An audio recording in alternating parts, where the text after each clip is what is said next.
We ready? Well, no, hold on, we're adjusting the light.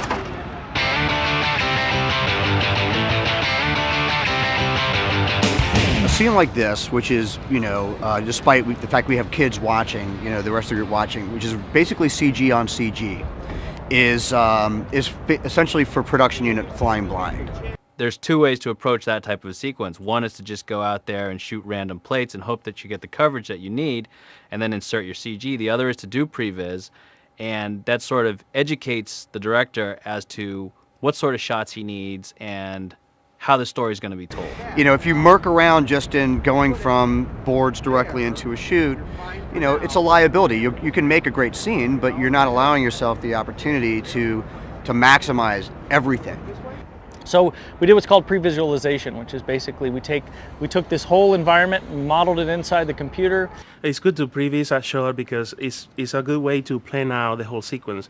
It really helps with telling the story, seeing how shots work together, and also plan out camera positions and see how they would work in a real world environment. This is such a complicated movie that we really wanted to make sense of it and figure all this out before we got here, because we got to shoot so many empty shots with just a freeway or just a wall and without anything happening now. It's all going to happen later. We wanted to figure it out and help our director Alex sort through the scene. Always a challenge for the actors and the film crew because we don't have a 20-foot tall humongosaur. We've got a ball on a stick. So that's what we've got. So what Turner Studios has done is they've taken storyboards that I created a while ago, and we started to develop those. These are generated from little thumbnail sketch versions that Alex does, gives them to the storyboard artist generates these, we do several revisions of that. Then we give these to Turner Effects. I think when we first got the storyboards from Alex and Evan, they were very loosely based, just sort of broad strokes. And we took those boards and started to brainstorm with them, which was really great because it gave us the opportunity to kind of be creative and, lend our creative talents to helping Alex realize his vision. A lot of times what happens with storyboard artists is that they cheat. He doesn't know exactly where the freeway is, he doesn't know exactly where the car lands, he doesn't know a lot of the details of how the scene's going to play out, so he just kind of giving an impression of how the scene's going to go. We took those rough storyboards and basically pushed them further, figured out what sort of characters we need to create, what sort of camera angles we need to establish, how long the sequence would be, what sort of terrain we would be filling, how much area within our geographic location we would be shooting in. So it was really helpful to do that. Well, with previs, what you have to do is usually build the set. In this case, for Humongosaur, we got satellite pictures, and we used those to know where things were in relationship to each other. So we built the bridge, we knew where things were going to be, and that really helped us plan the shot. Brought out virtual cameras and virtual humongosaur and virtual actors and virtual car and everything, and we worked the whole scene out, choreography-wise, before we got here. We bring all the characters inside our scene, and these are environment that we build using satellite pictures. This is actually the bridge right there.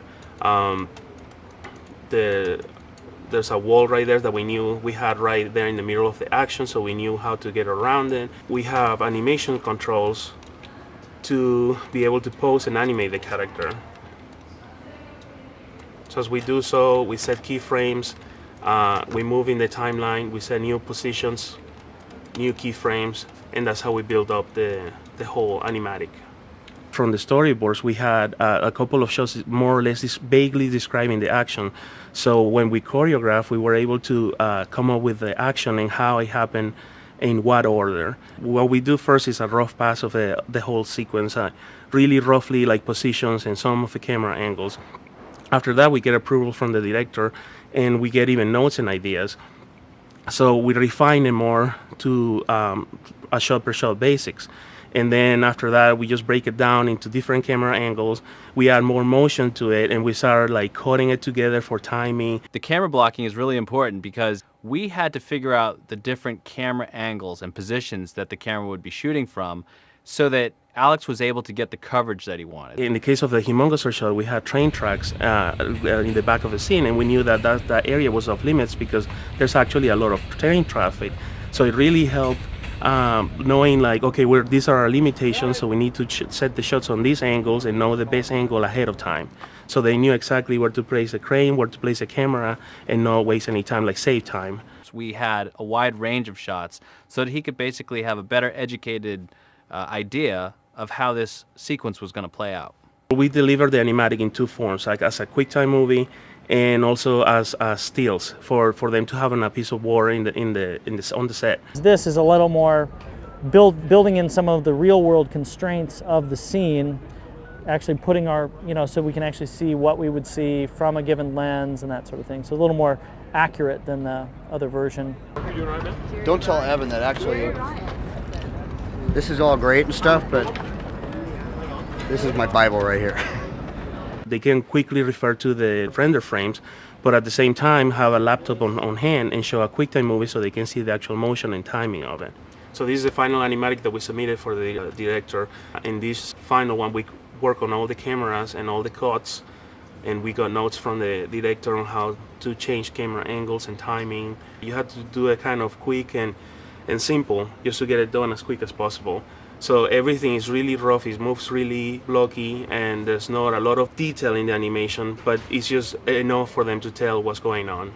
So it is great to show the actors on set and also the crew so they all have an idea where things are and react accordingly. What the previs allowed us to do is two things. It allowed production, physical production, to understand what it is they're shooting, because we're looking into emptiness pretty much most of the time.